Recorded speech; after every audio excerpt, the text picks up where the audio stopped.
Sup guys, it's Alex here and welcome back to the 2023 NCAA Tournament Bracketology, the Bracketology update, the first one of the year. And man, it has been a long time since I have made a YouTube video. Not since I did the NCAA Basketball 10 simulation of the 2022 tournament have I actually made a YouTube video. Now, there's been a multitude of reasons. One, my life has just gotten a lot busier, but mainly two, my old camera setup had gotten messed up during the recording of those videos, and I finally got a little new little tripod set up for this video and finally ended up getting it to work and finally finding the time to make it work. But there have been almost 2 months at this point of the college basketball season. There's been a ton of crazy rises to the top, like UConn up to the top 5. They were number 2, but then ended up losing their first game over the weekend. Purdue at number 1, but then they lost last night to Rutgers and Arizona. I mean, a lot of these teams have come out of nowhere, it feels like. And then you have a lot of other teams too, like Gonzaga, not as good as they used to be. North Carolina, I mean, preseason number 1. I mean, they were the favorite to win the championship this year. I mean, they made it to the final, or to the national championship game last year.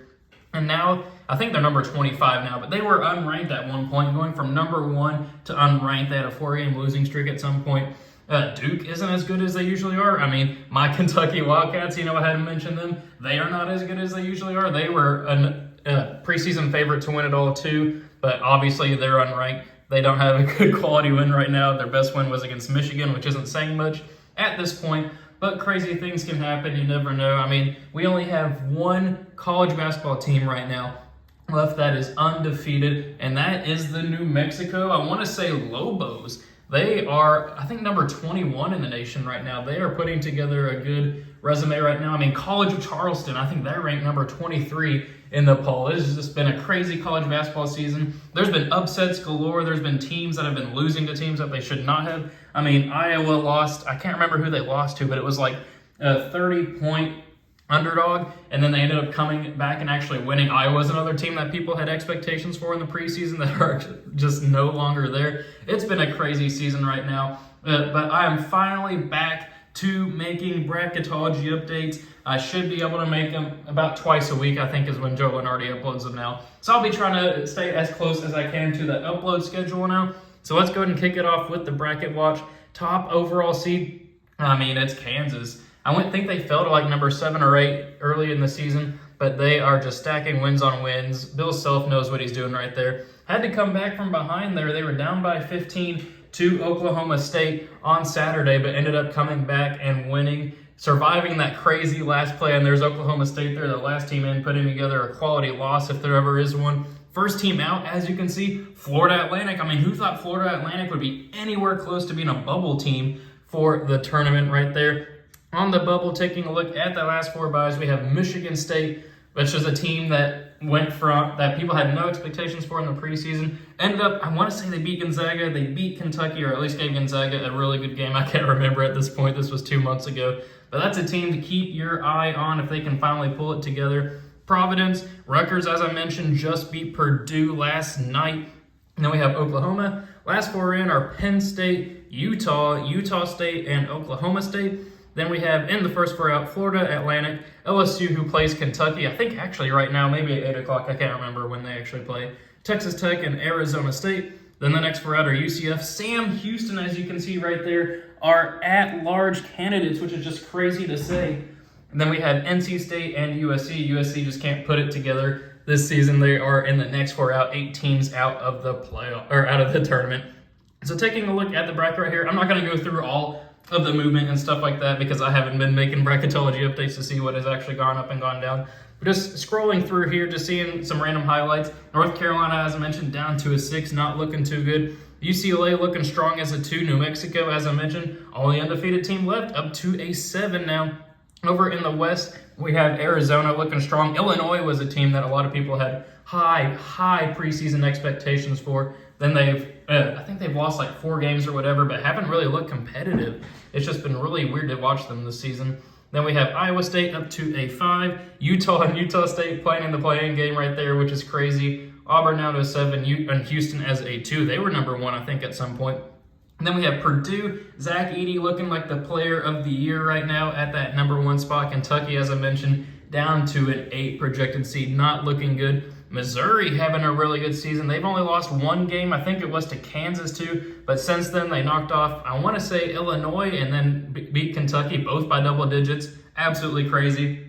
And then over there in the East, Connecticut, #1. They would have been probably that #2, 1 seed if you want to say it like that. But they ended up losing to Xavier, who had been up to a 4. And we have Baylor down to a 4. That was a team people had a lot of high expectations for. Not really showing up so far. I mean, they're down to a 4, so they're still looking really good. But, I mean, down to a 4. And we have Kansas State out of nowhere, up to a 7. Keontae Johnson looking really good over there. The former Florida player who had collapsed on the court. He is playing for Kansas State now and is looking really good. So let's go ahead, take a look at the bracket, see what my predictions would end up looking like if this was the real thing. And I'm not going to have too much analysis here just because I don't want to bore you guys in my first video back. But let's go ahead and see what would happen if we were to fill out the tournament bracket based off of how it looks right now. So we're going to have Kansas beat the winner of San Francisco and Illinois. Memphis and Mississippi State. I'm going to go with Mississippi State moving on. They had a quality win. I think it was last night. They are looking pretty good so far, moving on up the projected bracket, the seed list, whatever you want to call it.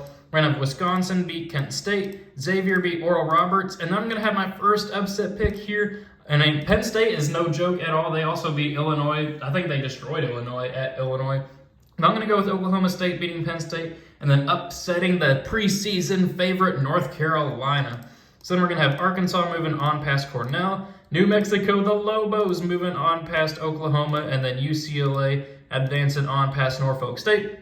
For a spot in the Sweet 16, Kansas will move on here against Mississippi State. Then we're going to have Xavier advance on past Wisconsin. Then we're going to have Arkansas advancing on past the winner of Penn State and Oklahoma State. UCLA moving on past New Mexico, as much as I want to see New Mexico win that.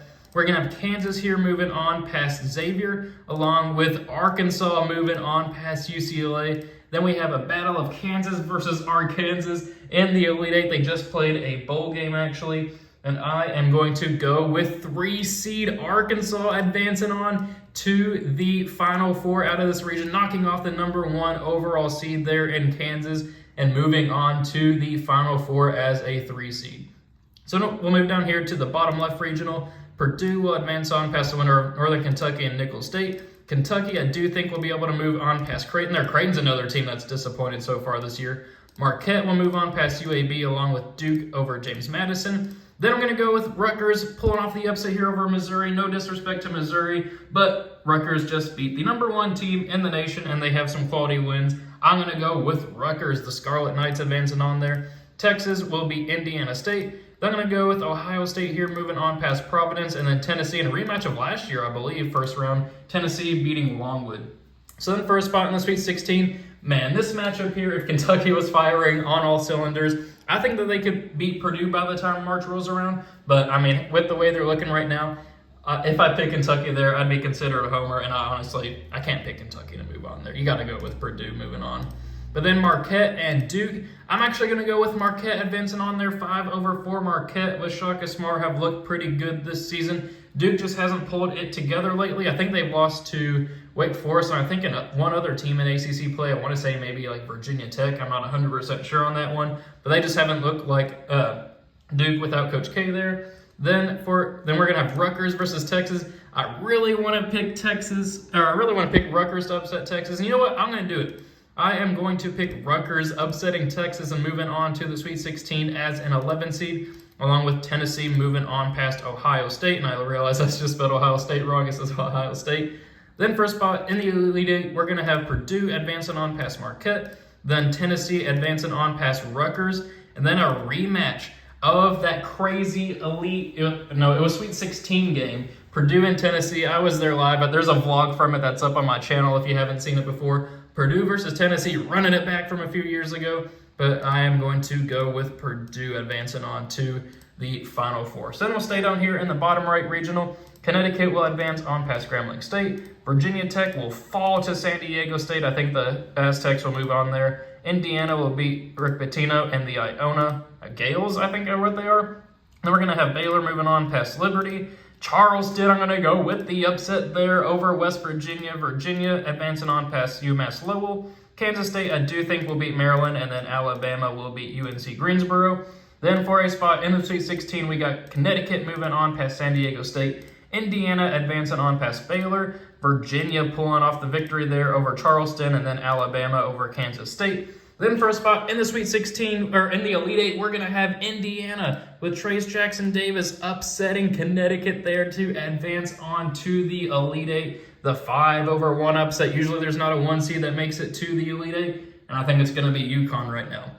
Then we're going to have Alabama moving on past Virginia as well. And then I think that Nate Oates will lead Alabama to the Final Four for the first time in his tenure, and I am going with the Alabama Crimson Tide. So in the final region here, up here in the top right, Arizona will advance on past Eastern Washington. Illinois will beat St. Mary's. Then we're going to go with Iowa State over Dayton, along with Miami over Utah Valley. TCU, they've been kind of inconsistent this year, and that's why I'm going to go with Utah, beating Utah State, and then TCU as well. Number 11 moving on there. I think I might have had all 11 seeds moving on in this bracket, actually. Then Gonzaga will beat UC Santa Barbara. Michigan State pulling off the 10-7 upset over Auburn, and then Houston beating Colgate. Then for a spot in the Sweet 16, Arizona advancing on past the Fighting Illini. Iowa State advancing on past Miami as the 5-4. Gonzaga beating Utah there, and then I'm going to go with, as much as I want to pick Tom Izzo in Michigan State, I thought about it there. You kind of heard my voice, but I'm going to go with the Cougars there of Houston. They've just been playing way too well with a potential Player of the Year candidate in Marcus Sasser.